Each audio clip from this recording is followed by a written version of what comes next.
اور اگر آپ لوگوں سے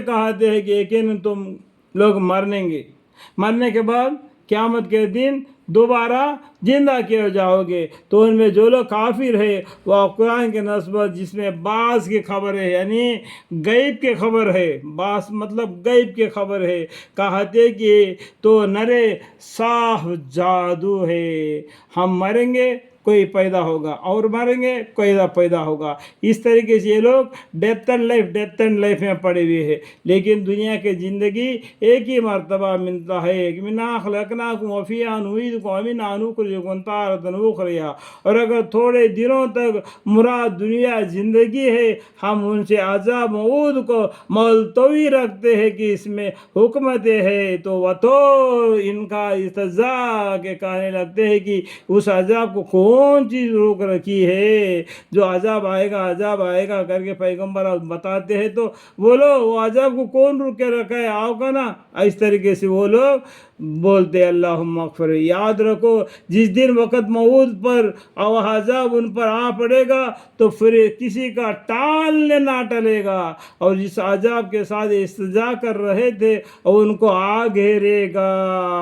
اگر ہم انسان کو اپنی مہربانی کا مزہ چکھا کر اسے چھین لیتے ہو تو نا امید اور ناشکری ہو جاتا ہے۔ اللہ تعالیٰ پہلا انسان کو اچھی حالت میں رکھ دیا، اس کے اچھے حالت کو چھین کر بری حالت دے دیا تو وہ ناشکری کرنے لگتا ہے، نا امید ہو جاتا ہے۔ اور اگر اس کو کسی تکلیف کے بعد جو کہ اس پر واقع ہوئی ہو کسی نعمت کا مزہ چکھا دے تو کہنے لگتا ہے کہ میرا سب دکھ دور رخصت ہوا، اب کبھی نہ ہوگا، بس وہاں اترانے لگتا ہے۔ اگر اس پر کوئی مصیبت آ پڑی وہ چلانے لگا، اللہ تعالیٰ نے اس مصیبت کو دور کر دیا تو بولتا ہے کہ ابھی میرے پر کوئی مصیبت آنے والی نہیں، بلکہ اترانے لگتا ہے، شکیب ہاغارنے لگتا ہے۔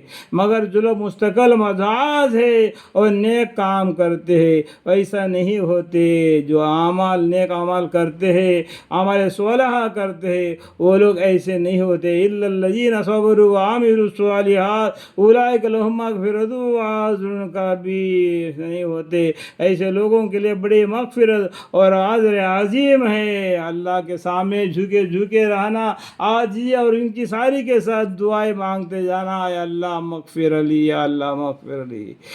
شاید آپ تنگ ہو کر اس حکام سے جو کہ آپ کے پاس وحی کے ذریعہ سے بھیجی جاتی ہے بات کو کہ وہ تبلیغ ہے چھوڑ دینا چاہتے ہیں۔ لوگ ایسے باتیں کہتے پیغمبر صلی اللہ علیہ وسلم کو اتنا دکھ معلوم ہو جاتا ہے کہ یہ تبلیغ کو چھوڑ دینا چاہتے ہیں۔ اللہ تعالیٰ ان کو بولتے ہیں اور آپ کا دل اس بات سے تنگ ہوتا ہے کہ وہ کہتے ہیں کہ اگر یہ نبی ہے تو ان پر کوئی خزانہ کیوں نہیں نازل ہوا، یا ان کا ہمراہ کوئی فرشتہ جو ہم سے بھی بولتا چلتا دنیا میں ان کے ساتھ رہتا کیوں نہیں آیا۔ اس طریقے سے ایذائیں پہنچاتے پیغمبر صلی اللہ علیہ وسلم کو، تو آپ پیغمبر صلی اللہ علیہ وسلم کو دل تنگ ہو جاتا ہے اور وہ سمجھتے ہیں کہ ابھی ہم تبلیغ چھوڑ دیں۔ اللہ تعالیٰ ان کو بولتے ہیں آپ تو ان کفار کے اعتبار سے صرف ڈرانے والے ہیں، وہ لوگ مانے نہ مانے آپ کی مرضی نہیں، آپ کے اوپر یہ فرض ہے، واجب نہیں کہ یہ دنیا کے سبھی لوگ ایمان لے آئے، لیکن آپ کا ذمہ اللہ کے حکام کو ان کے کانوں تک پہنچا دینا، مانے نہ مانے۔ واللہ علی کل شیء وکیل، اور یوں اختیار رکھنے والا ہر شے پر تو اللہ ہی ہے۔ یہ کیا اس کے نسبت یوں کہتے ہیں کہ نوز باللہ اس کو اپنی طرف سے خود بنا لایا۔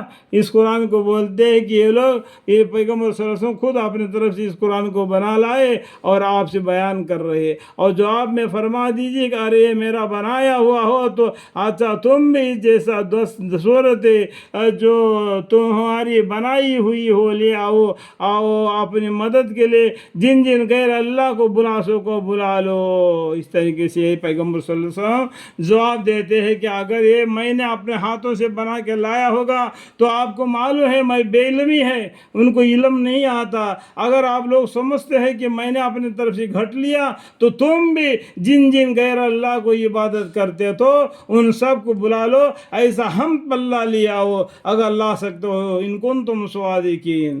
پھر ایک کفار اگر تم لوگوں کو کہنا کہ اس کے مشال بنا لاوے نہ کر سکے تو تم ان سے کہا دو کہ آپ تو یقین کر لو کہ یہ قرآن اللہ کے علم اور قدرت سے اترا ہے. اگر ایسا قرآن ایسا ہم کلام نہیں لا سکے تو ایمان لے آؤ اس قرآن پر. یہ قرآن اللہ کی طرف سے نازل ہوا ہے, اترا ہے. اور یہ بھی یقین کر لو کہ اللہ کے سوا کوئی اور معبود نہیں. فَهَلْ أَنْتُمْ مُسْلِمُونَ, تو پھر آپ بھی مسلمان ہوتے ہو یا نہیں؟ جو شخص اپنے اعمال خیر سے محض حیات دنیا کی منفعت اور اس کے رونق کا حاصل کرنا چاہتا ہے تو ہم لوگوں کو ان اعمال کے جزا ان کو اس دنیا ہی میں پورے طور سے بھگتا دیتے ہیں. جو آدمی جو دنیا میں اس کو جو نعمتیں ملنا ہے وہ ملنا کر کے مانگے گا, اللہ تعالیٰ ان کو دنیا میں نعمتیں دیں گے.